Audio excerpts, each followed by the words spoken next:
Nuevo aumento. Francisco Torrealba anunció que el salario mínimo se ubicó en 300.000 bolívares. Expectativa. En Ecuador se mantienen suspendidas las clases, mientras que Quito intenta retomar su ritmo habitual tras acuerdo entre gobierno e indígenas. Respaldo. Presidente Nicolás Maduro saludó acuerdo alcanzado entre el gobierno de Ecuador y el movimiento indígena. En defensa de la autonomía, docentes y estudiantes de las universidades públicas del país se concentran en el aula magna de la UCB. Cooperación estratégica. Primer vicepresidente del PSUV, Diosdado Cabello, visita China para estrechar lazos económicos. Sentencia. Tribunal Supremo Español impuso condenas de hasta 13 años de cárcel para los líderes del proceso independentista catalán. Segunda prueba. Venezuela recibe esta tarde en la UCB a Trinidad y Tobago. Elenco de lujo. El venezolano Edgar Ramírez se convertirá en villano en nueva película de Disney.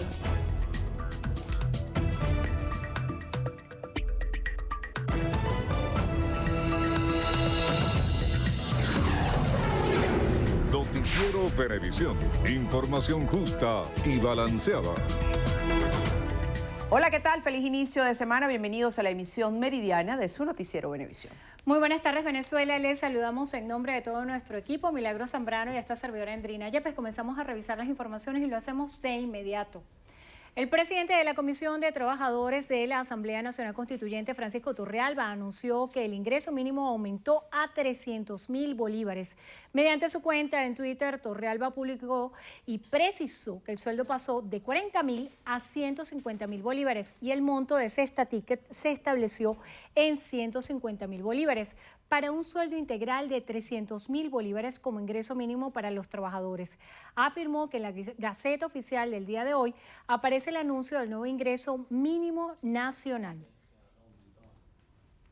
Y en Ecuador se mantienen suspendidas las clases a nivel nacional, mientras que Quito intenta retomar su ritmo habitual luego de que el gobierno de Lenín Moreno y representantes indígenas acordaran la derogación de un decreto que eliminó el subsidio a los combustibles y que desató 11 días de fuertes protestas. Estefanía Arias, de nuestro canal aliado Ecuavisa, tiene más detalles. Buenas tardes, Estefanía.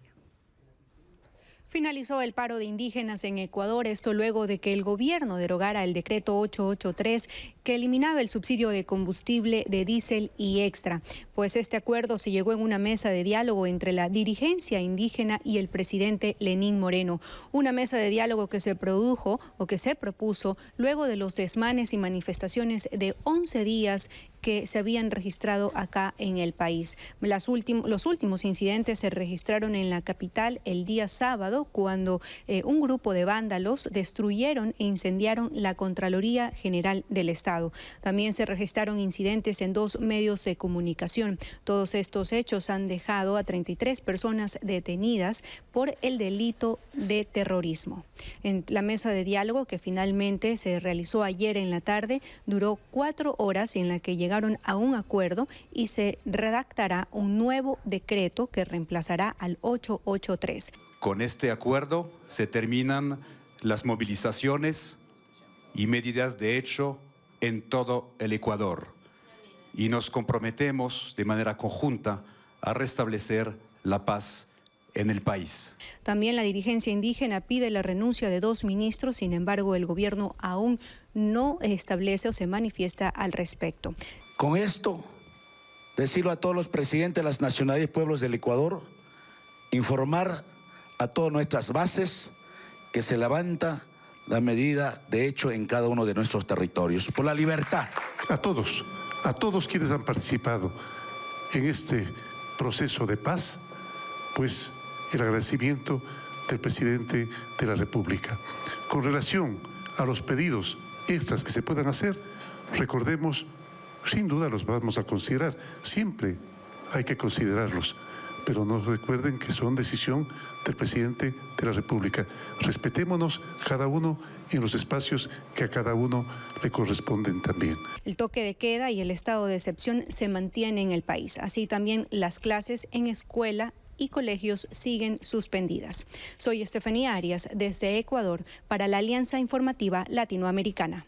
Muchísimas gracias, Estefanía. El presidente de la República, Nicolás Maduro, saludó el acuerdo alcanzado entre el gobierno de Ecuador y el movimiento indígena de derogar el decreto que generó protestas por más de 10 días en el país. A través de su cuenta en Twitter, el mandatario calificó como una victoria histórica del pueblo ecuatoriano contra el Fondo Monetario Internacional la decisión de derogar el decreto 883, que estipulaba la eliminación del subsidio al combustible y reducía el 26% en los contratos ocasionados renovados y disminuía de 30 a 15 días el periodo vacacional para la clase obrera. Aseveró que los ecuatorianos se opusieron al paquete de medidas económicas antipopulares impuestas por el presidente Lenín Moreno.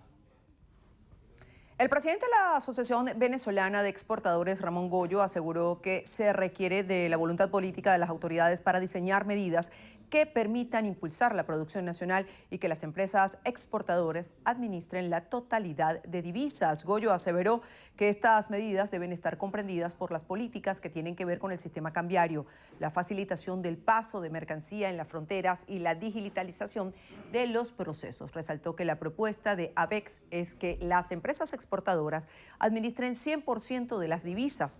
A su juicio es necesario tener tasas de cambio competitivas para que la producción nacional sea acorde con los costos internacionales.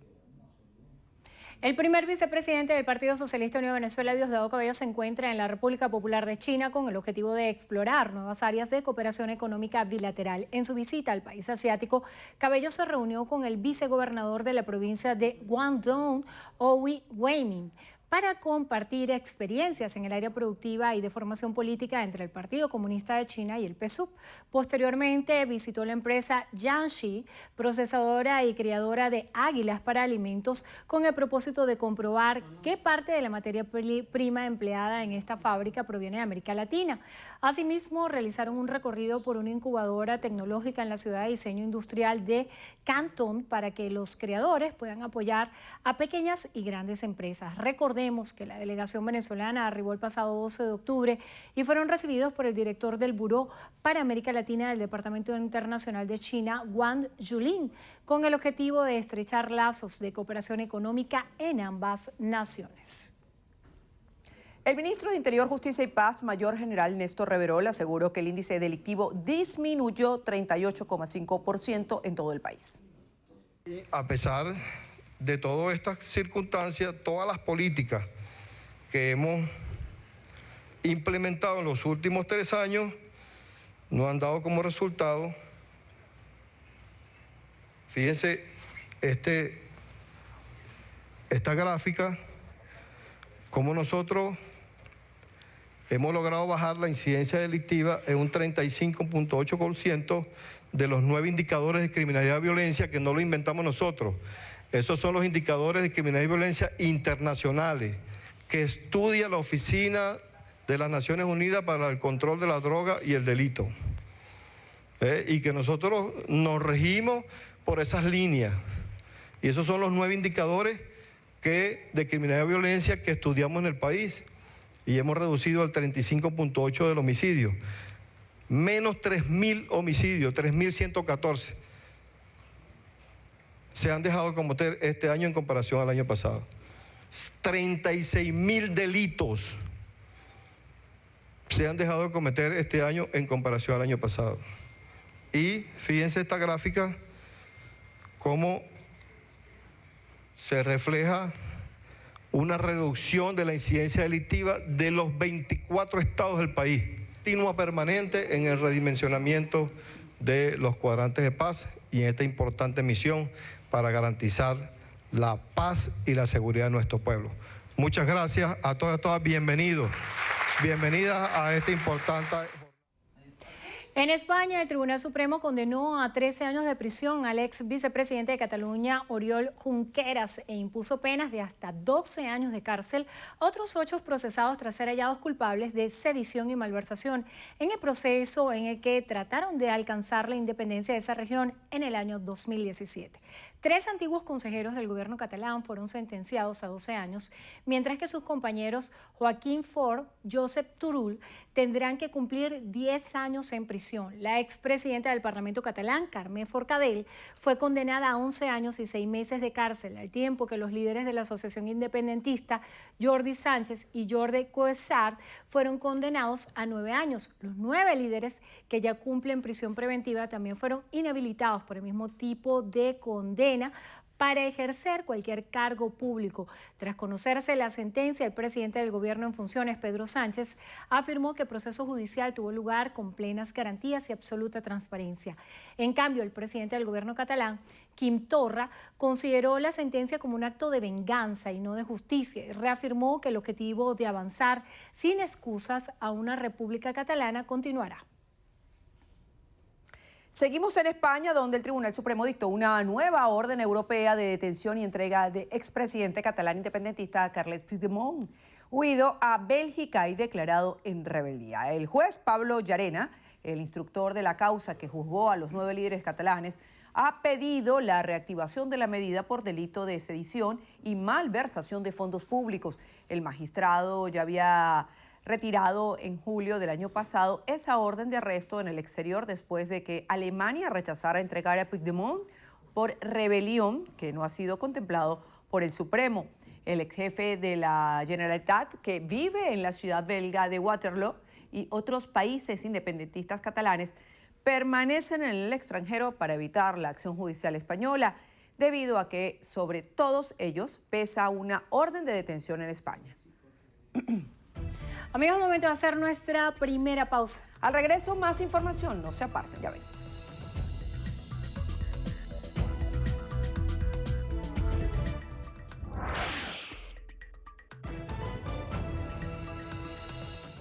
Ramón González necesita con urgencia 20 donantes de sangre. Quienes puedan ayudar, favor dirigirse al Banco de Sangre del Hospital Militar o comunicarse al 0424-335-3006. Recuerde, las colaboraciones son gratuitas. No acepte realizar pago alguno.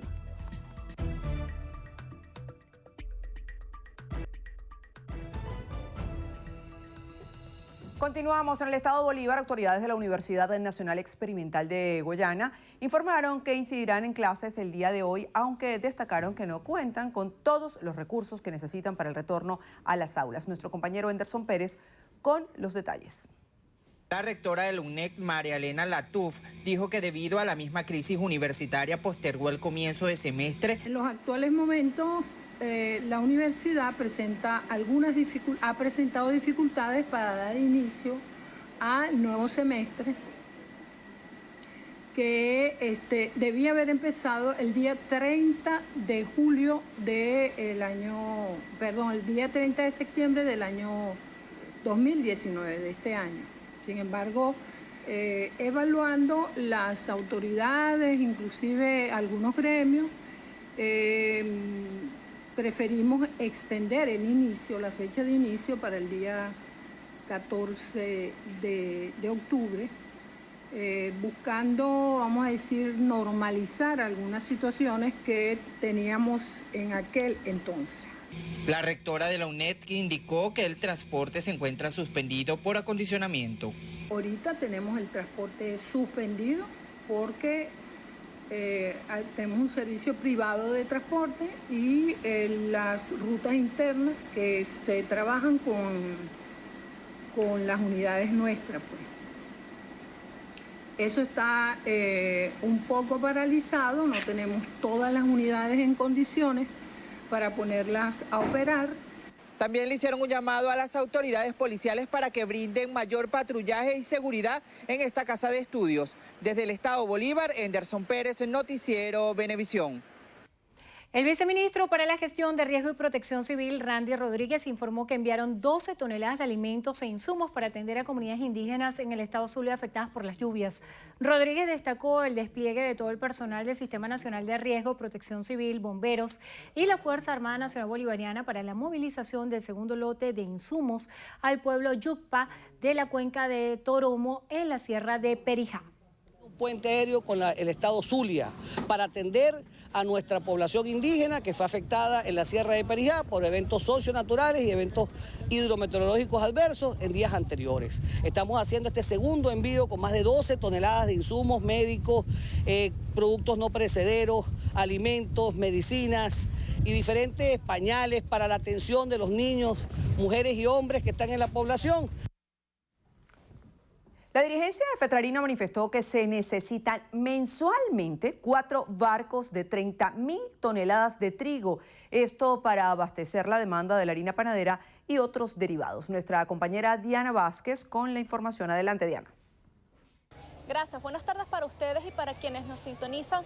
A esta hora, el presidente de Fetrarina, Juan Crespo, asegura que de los 12 molinos instalados en el país, solamente 5 están en funcionamiento y al 50% de su capacidad.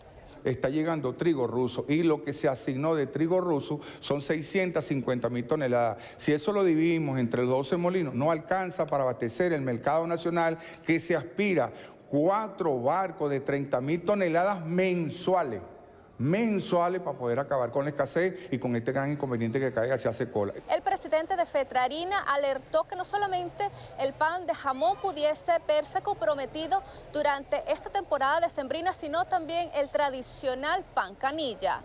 Con esta información retornamos con ustedes al estudio.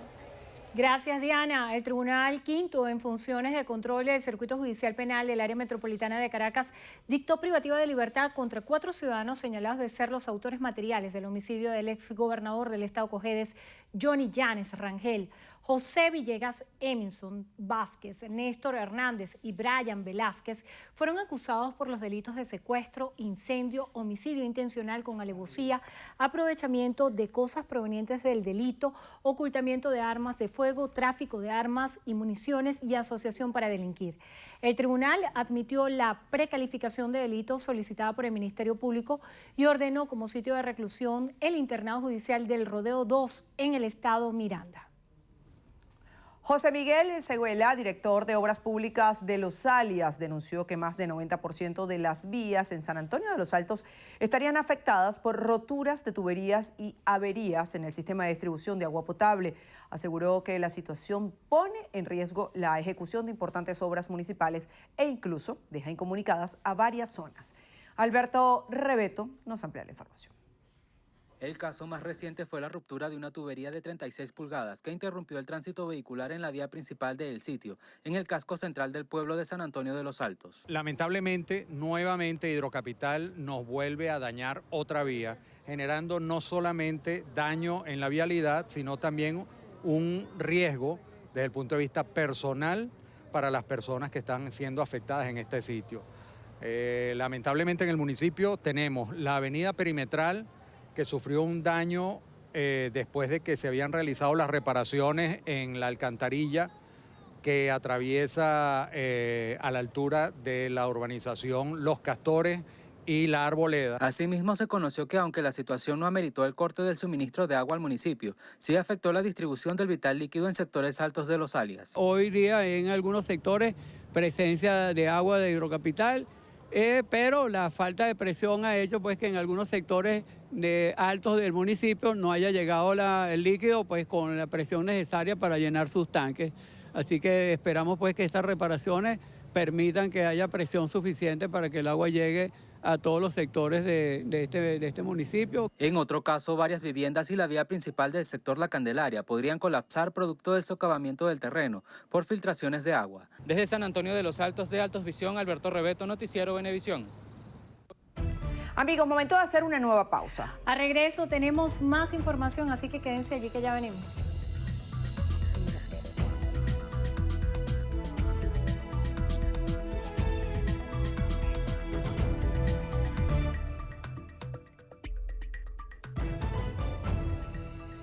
Docentes y estudiantes de las universidades públicas del país se concentran en el aula magna de la Universidad Central de Venezuela para defender su autonomía universitaria. Allí se encuentra nuestro compañero Manuel Covela para ampliarnos toda la información. Buenas tardes, Manuel, te escuchamos. Sí, así es. Gracias. Buenas tardes. Representantes de diversos sectores de las universidades del país se reunieron aquí en el aula magna de la UCB para rechazar la sentencia 0324 que emitió la Sala Constitucional del Tribunal Supremo de Justicia y que ordena la elección de autoridades en las universidades públicas del país. Aquí dicen que rechazan el fallo porque consideran que viola la autonomía de las universidades y es inconstitucional. A continuación, palabras de la rectora de la Universidad Central de Venezuela y presidente de la Asociación Venezolana de Rectores Universitarios, Cecilia García Arocha. Una demostración de unidad y sentimiento universitario y ciudadano. Afirmemos una vez más que nuestro sólido apego a los principios autonómicos que nos rigen y que hemos defendido invariablemente. La Asociación Venezolana de Rectores Universitarios continuará con la defensa de la declaratoria de emergencia humanitaria de todos los profesores, profesionales, empleados, obreros y estudiantes. La rectora también informó que ya interpusieron 2 recursos en el Tribunal Supremo de Justicia en contra de la sentencia 0324. Uno de ellos incluye la recusación de los magistrados ponentes del fallo y también señaló que mañana, 15 de octubre, acudirán a la Asamblea Nacional, donde ya está previsto un derecho de palabra en la sesión ordinaria. Esto es la información. Continúen con más de la emisión meridiana de Noticiero Venevisión.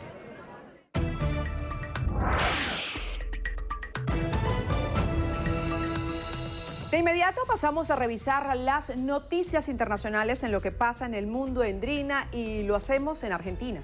Así es, Milagros, la elevada deuda pública y la corrupción, el tema de Venezuela, concentraron los enfrentamientos entre el presidente Mauricio Macri y su rival político Alberto Fernández durante el primer debate a tan solo 2 semanas de las elecciones presidenciales. Sí, durante el evento que tuvo lugar este domingo en Santa Fe con la participación de los 6 candidatos, el mandatario destacó que el tiempo que lleva en la presidencia es muy poco para enderezar lo que considera son décadas de políticas erróneas.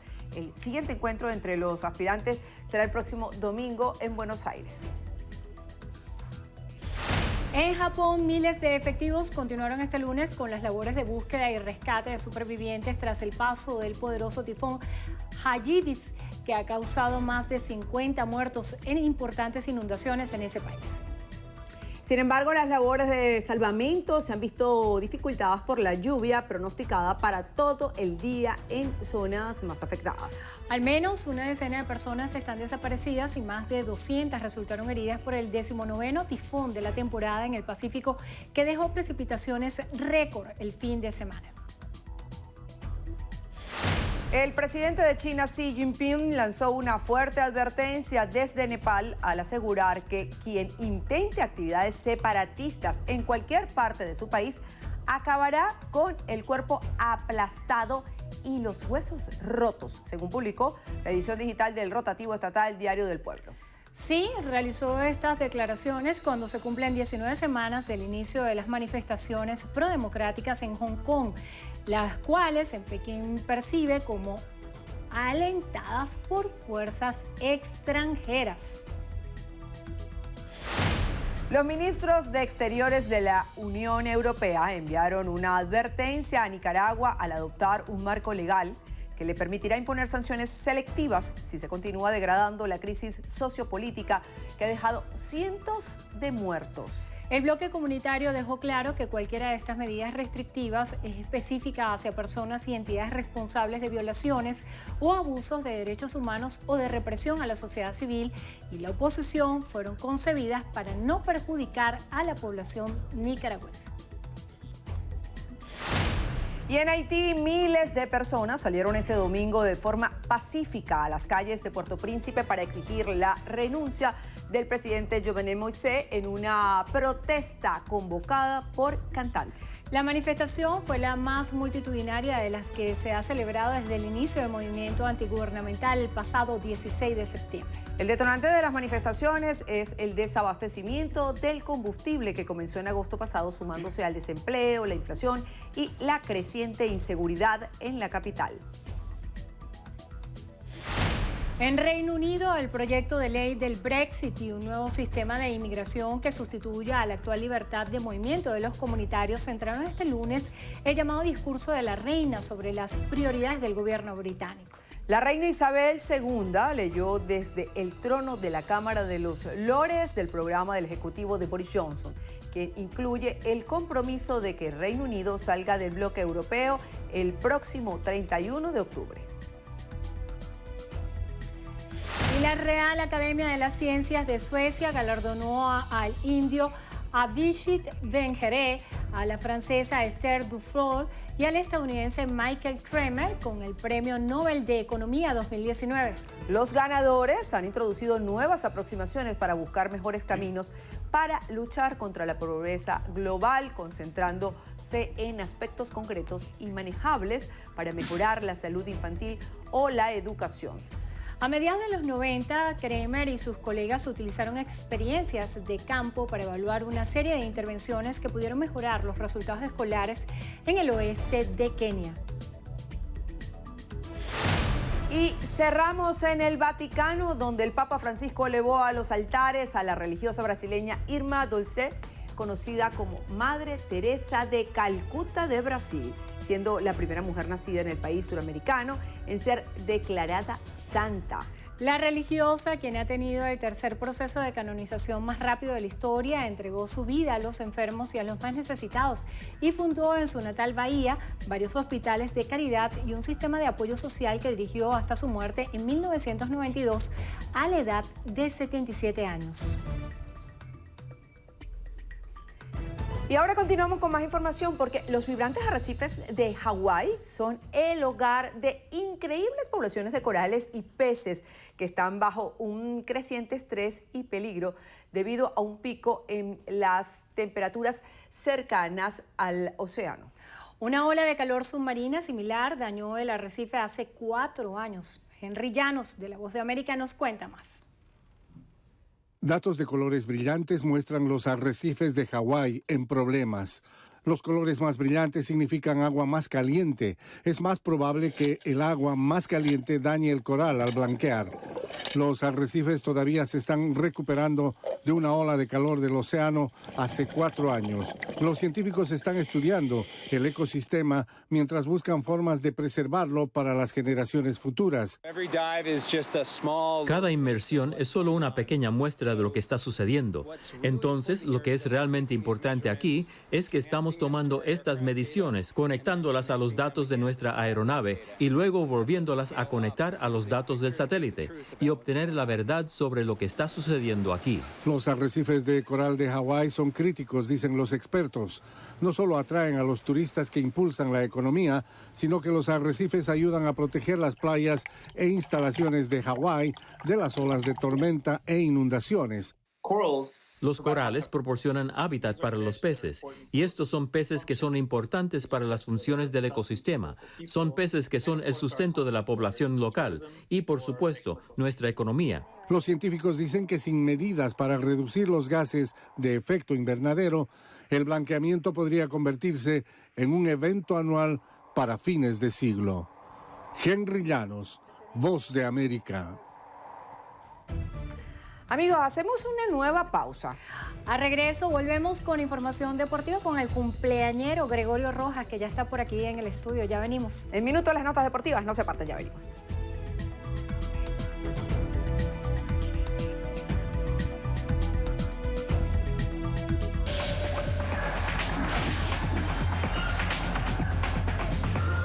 Hola amigos, iniciamos en los deportes con fútbol porque esta tarde la Vinotinto se mide a Trinidad y Tobago en el segundo y último de sus compromisos de la fecha FIFA de este mes de octubre. Encuentro que será disputado tal como fue el jueves ante Bolivia en el Estadio Olímpico de la UCB. Los dirigidos por Rafael Dudamel superaron en su primer cotejo a la Verde 4-1 con un gran despliegue de juego. Venezuela debía medirse los trinitarios en el mes de mayo, pero estos decidieron ausentarse del compromiso por considerar que no estaban dadas las condiciones para el choque aquí en Venezuela. La última vez que se enfrentaron ambos equipos fue hace 16 años, en 2003, en 2 partidos amistosos. El primero en Caracas con triunfo 3-0 para la Vinotinto y el segundo en Puerto Príncipe con empate a 2. Se les recuerda a quienes asistan al compromiso que las puertas del estadio estarán abiertas desde la 1 de la tarde y se recomienda llegar con entre 2 y 3 horas antes del pitazo por los varios controles de seguridad en los accesos al Olímpico de la UCB y que ocasionaron retrasos en el ingreso de los aficionados en el último compromiso. Pasamos a las eliminatorias hacia la Eurocopa 2020 porque Alemania goleó a Estonia a domicilio 3-0 y sigue cabeza a cabeza con Holanda por la punta del grupo C. Ilkay Gundogan al 51 y al 57 y Timo Werner al 71 anotaron los tantos de la Mannschaft. Holanda tampoco quiere ceder terreno respecto a Alemania y derrotó con sufrimiento a Bielorrusia 2-1 en Minsk. Jorginho Wijnaldum anotó los 2 tantos de la naranja mecánica al 32 y al 41, mientras que Stanislav Drakun descontó por los de Europa Oriental al 53.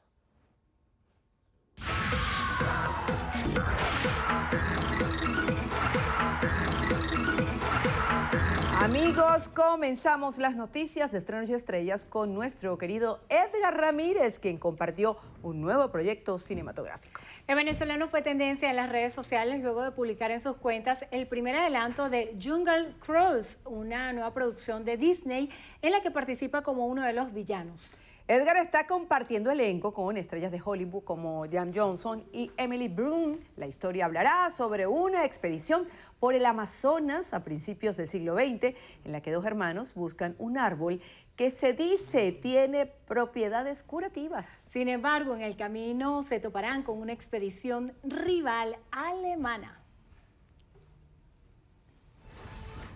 Y cerramos con talento nacional.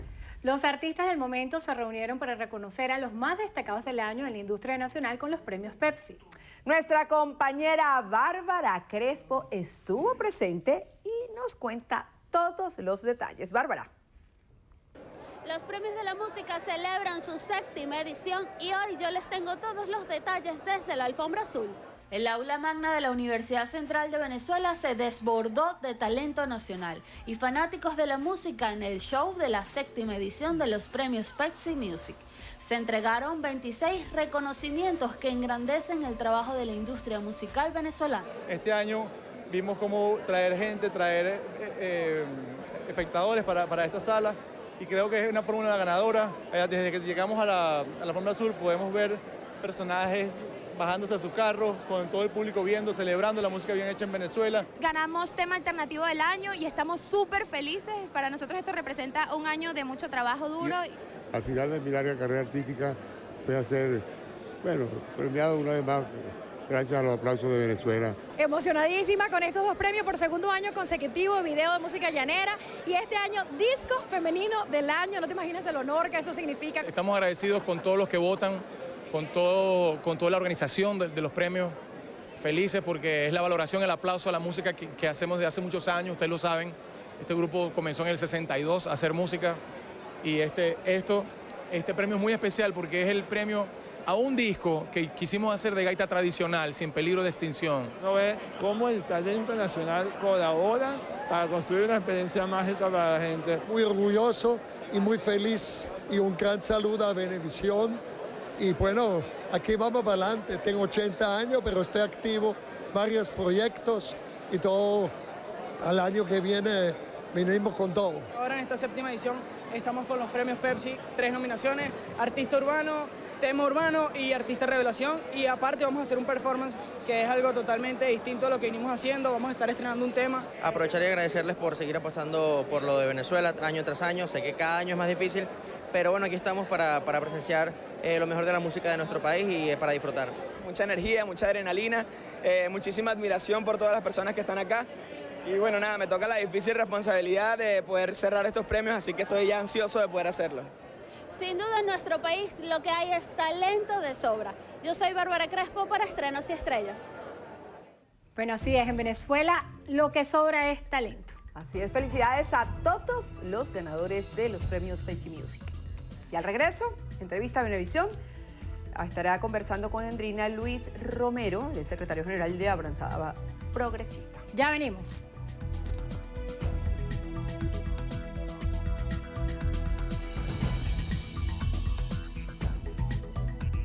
Entrevista Venevisión. Líder en opinión. Por tu canal independiente, Venevisión. Muchísimas gracias por acompañarnos, como siempre, en Entrevista Venevisión. Ya estamos listos para iniciar nuestra conversación con el invitado del día de hoy. Él es Luis Romero, secretario general nacional del Partido Avanzada Progresista. Gracias por acompañarnos. Muy buenas tardes. No, gracias a ustedes por la oportunidad. Es muy interesante poder conversar acerca de los esfuerzos que se están haciendo acá en Venezuela en torno al tema del diálogo y extrapolarlo a otras situaciones similares de la región. Veíamos ahorita en el contexto de toda la crisis suscitada en Ecuador, la salida ha sido encaminar hacia un proceso de diálogo. ¿Por qué en Venezuela ha sido tan complicado este proceso de diálogo cuando ha habido tantos intentos fallidos? ¿De qué manera se puede reconstruir de forma diferente un proceso de diálogo nacional que involucre en realidad a todas las partes? Bueno, el diálogo y la negociación es la herramienta fundamental del ejercicio de la política civilizada. Mientras en otros lugares suenan las armas, en los países civilizados las clases políticas tienen que procurar alcanzar acuerdos a través del diálogo y la negociación. Lo que está ocurriendo en Ecuador es esperanzador. El presidente Lenín Romero ha llamado a las fuerzas en conflicto a sentarse en una mesa de diálogo y negociación para procurar una salida negociada al conflicto que está viviendo en ese país. Y ese es precisamente, Endrina, el espíritu que convoca a la Mesa Nacional de Diálogo y Negociación. La Mesa Nacional de Diálogo y Negociación es un dispositivo, un mecanismo para la distensión de la violencia en el país. Es un mecanismo para la reconciliación nacional, para la reinstitucionalización del Estado venezolano y para procurar respuestas que atiendan al padecimiento de la gente, al padecimiento cotidiano.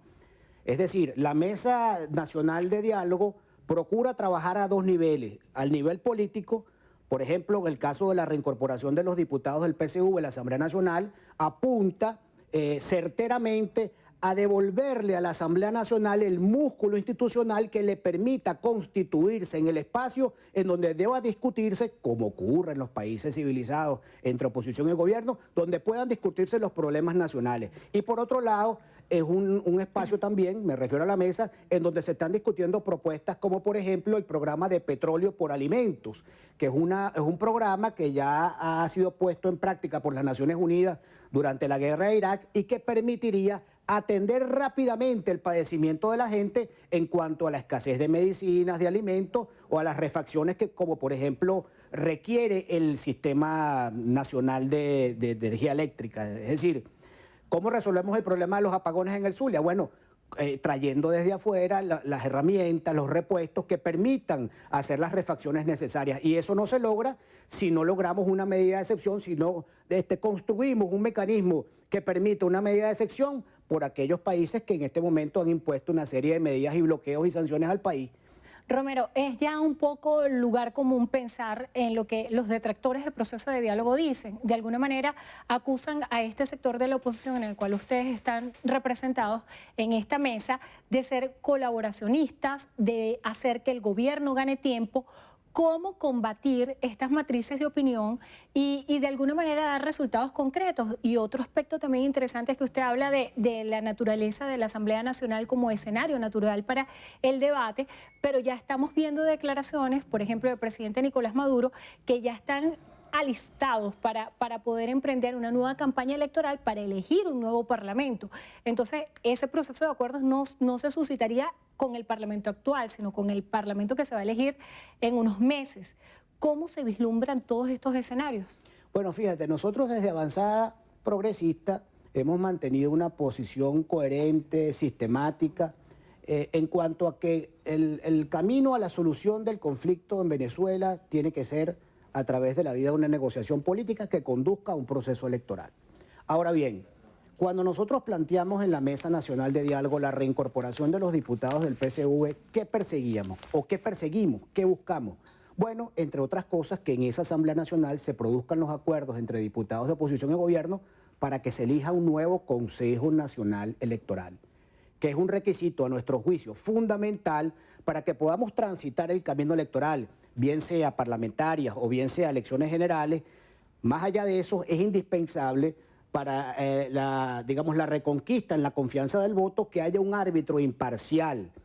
Y es por eso que la reincorporación de estos diputados y que se pueda dar allí una dinámica que permita una votación de 2/3 partes para que se elija el comité de postulaciones y a la postre un nuevo CNE, es un paso importantísimo para la paz del país. Ese es uno de los acuerdos que planteamos en la mesa. Ya se incorporaron los diputados del PSV y nosotros desde Avanzada hacemos un exhorto a los diputados tanto de oposición y de gobierno para que se pongan de acuerdo lo antes posible para que designen un nuevo Consejo Nacional Electoral. Ustedes están facultados por la Constitución para hacerlo y es su deber con el país.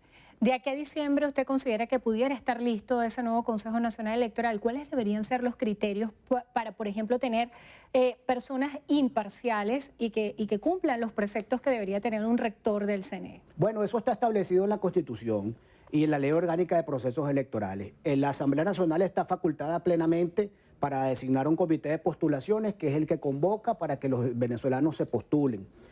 Te repito, representantes de la sociedad civil indudablemente, ya tienen candidatos. Bueno, no, pero es que eso lo tiene que manejar la Asamblea Nacional. Hay que hacer mucho énfasis en esto porque mucha gente piensa que es que en la Mesa Nacional de Diálogo se va a decidir el nuevo CNE. Y no es así. Nosotros lo que estamos es generando las condiciones para que en la Asamblea Nacional, que es el organismo del Estado que está facultado para ello, pueda designarse ese Consejo Nacional Electoral. Pero el tiempo corre. Es importante que esas medidas se tomen o esas decisiones se tomen rápidamente para, como tú dices, antes de diciembre podamos tener un nuevo CNE y se puedan convocar las elecciones que podamos convocar el año que viene, pero con un nuevo Consejo Nacional, con un nuevo árbitro que sea imparcial, que le devuelva la confianza al voto y que usted que me está escuchando pueda ir a votar con la certeza de que lo que usted exprese en el voto va a ser respetado. Romero, ¿no hay una suerte de encrucijada jurídica cuando se habla de que la Asamblea Nacional está en condición de desacato? Y escuchábamos a Diosdado Cabello en representación de la Asamblea Nacional Constituyente decir, se van a incorporar los diputados de la bancada del gobierno, pero eso no implica que se levante la situación de desacato. ¿No existe la posibilidad de que ese nuevo CNE se designe vía Tribunal Supremo de Justicia? Bueno, el tema del desacato es un tema jurídico que puede resolverse políticamente en esa dinámica que se estableció en la Asamblea Nacional a propósito de la incorporación de los diputados del PSV. Por supuesto, eso requiere de voluntad política tanto de gobierno y de oposición. Si nos entrampamos en un laberinto jurídico, vamos a encontrar que en el año 2016 la Asamblea Nacional decretó el abandono del cargo. Por el otro lado, el Ejecutivo decretó, como tú lo planteaste ahorita, el desacato. Si nos quedamos allí en la dimensión jurídica del asunto, que por supuesto hay que considerarla, pero que no es el meollo del asunto, no vamos a avanzar. Aquí tiene que prevalecer la sensatez, el amor por Venezuela, la necesidad de reconciliar a los venezolanos y hay que poner lo jurídico al servicio de lo político. Yo estoy seguro, o en todo caso tengo una profunda esperanza en que los diputados de oposición y gobierno puedan ponerse de acuerdo para resolver el tema del desacato, para la designación de un nuevo Consejo Nacional Electoral y para generar las condiciones, Endrina, institucionales lo suficientemente sólidas para que podamos asistir a un horizonte electoral lo antes posible. Pero la designación del CNE es un paso que corresponde a los diputados. Romero, hay un tema fundamental y es una palabra clave, la confianza. ¿Cómo se puede generar confianza para que los electores vayan a participar en un proceso electoral para la Asamblea Nacional cuando muchos de la oposición han dicho que lo que están esperando son elecciones presidenciales? ¿Cómo hacer desde ese punto de vista de encrucijada de participación que la gente esté dispuesta a ir a votar y tenga confianza? Porque ya lo vimos en el proceso electoral en el cual Avanzada Progresista participó, tuvo como candidato a Henry Falcón, pero fueron unas elecciones que fueron cuestionadas por muchos. Bueno, fíjate, ahí hay varios elementos que deben concurrir para el rescate de esa confianza. Por ejemplo, hay que reabrir el registro electoral permanente para permitir que los venezolanos que estén en el exterior puedan participar. Ese es un elemento fundamental. Estamos hablando de una cantidad importante de venezolanos que se han ido del país y a ellos deben garantizarse las condiciones para que puedan participar. Nosotros hemos planteado la reforma de la Ley Orgánica de Procesos Electorales en cuanto a la representación proporcional de las minorías. Eso es importante que lo explique, porque mucha gente no entiende en qué consiste esa regulación, porque habla de que existen diputados por categorías. Hay diputados que para ser electos requieren 30.000 votos y otros representan 300.000 electores. ¿Cómo hacer para que de verdad quien tenga mayoría en votos tenga mayoría en representación de diputados? Claro, lo que queremos evitar es eso que llaman la sobrerepresentación de la mayoría. mayoría. Si usted gana las elecciones con el 51%, usted tiene 2/3 partes de la Asamblea. Y el otro factor que sacó el 49%, entonces queda con 1/3 parte o menos. Hay una sobrerepresentación de la mayoría que termina beneficiando a quien gana eventualmente un proceso electoral, cuando lo lógico y lo más sano para el proceso democrático es que haya una representación proporcional. Es decir, que todos los factores, independientemente, por supuesto, con un mínimo de votos, independientemente de la votación que obtengan, puedan tener eventualmente una representación en la Asamblea Nacional. En la medida en que la representación de los cuerpos deliberantes sea más plural, garantizan una mayor estabilidad porque todos los factores políticos se ven expresados. Esa es otra de las propuestas que apuntan hacia lo que tú señalas, que es el rescate de la confianza. Pero el elemento fundamental que está sembrado en el subconsciente nacional es la necesidad de un nuevo Consejo Nacional Electoral. Así lo hemos comprendido y por eso hemos generado las condiciones, lo digo por tercera vez, para que la Asamblea Nacional lo designe. Esa es responsabilidad de los diputados. Ahora, hay otra serie de situaciones que el gobierno tiene que considerar. El gobierno tiene que enviar señales claras de su voluntad política para que la transición en Venezuela sea una transición pacífica. Otra de esas señales, Endrina, es el tema de la libertad de los presos políticos. Hemos visto que el diputado Edgar Zambrano regresó a su condición de primer vicepresidente de la Asamblea Nacional. Unos días después le dieron libertad a 4 de las personas que fueron detenidas en el momento en que él sufrió ese percance, y estamos esperando en las próximas horas nuevas excarcelaciones. Esto es importante. ¿De quiénes? ¿Quiénes serían los más emblemáticos que estarían por liberarse en las próximas horas? Bueno, tú sabes, Endrina, que nosotros, en particular desde Avanzada, hemos sido muy enfáticos en que todos los presos políticos deben ser excarcelados, deben ser liberados, y a todos hay que devolverles sus derechos civiles. Todos. Y cuando digo todos, son los diputados que están presos, los policías metropolitanos que ya cumplen 16 años excarcelados. En definitiva, nos parece que en un país con presos políticos va a ser muy difícil construir el clima adecuado para que podamos avanzar en la reconciliación nacional. Es nuestro compromiso con Venezuela, con los familiares de los presos, con quienes nos están viendo en este momento, la libertad de todos esos presos políticos. En las próximas horas es probable que hagamos nuevos anuncios que estoy seguro que van a ser bien recibidos no solamente por los familiares de los presos, sino por todo el país. ¿Cómo es la comunicación entre ustedes y el gobierno en torno a la mesa? ¿Cómo surge ese proceso? ¿Quién es el interlocutor principal? Bueno, es una interlocución plural. Es una interlocución plural porque ahí estamos expresados varios factores políticos. Ahora, una de las diferencias de esta mesa de negociación con mecanismos anteriores como el de República Dominicana, que por cierto nosotros apoyamos públicamente, aun cuando no estábamos expresados en esa delegación, o con el mecanismo que se activó en Oslo y en Barbados, que tampoco estábamos expresados allí, y sin embargo, con toda generosidad y desprendimiento, lo apoyamos públicamente. Una de las diferencias con esta mesa es que aquí esto es una mesa abierta a que se incorporen todos los factores que quieren incorporarse. Y cuando digo factores no me remito solamente a partidos políticos, sino a otros sectores de la sociedad, sectores académicos, el empresariado, la iglesia. En definitiva, esto es una mesa abierta porque comprendemos y entendemos que solo en el marco de la unidad, de la pluralidad, podemos avanzar en la reconciliación nacional. Y la reconciliación nacional y la resolución de los problemas del país, Endrina, no es patrimonio de un partido, ni es patrimonio de 2 o de 3. No es patrimonio nuestro, es patrimonio de todos los venezolanos. La mesa tiene que ser la expresión de un discurso plural, de integración, y en ese camino seguimos trabajando. Muchísimas gracias por estar con nosotros hoy en Entrevista a Venevisión. Luis Romero, secretario general nacional del Partido Avanzada Progresista, gracias por habernos acompañado. Gracias, Endrina. Y muchísimas gracias a ustedes también. Que tengan todos muy buenas tardes. Gracias, Endrina. Amigos, hasta aquí la presente emisión de Noticiero Venevisión. Recuerden, Noticiero Venevisión, Canal 4, reporta, ustedes deciden. A todos, muy buenas tardes. Feliz inicio de semana.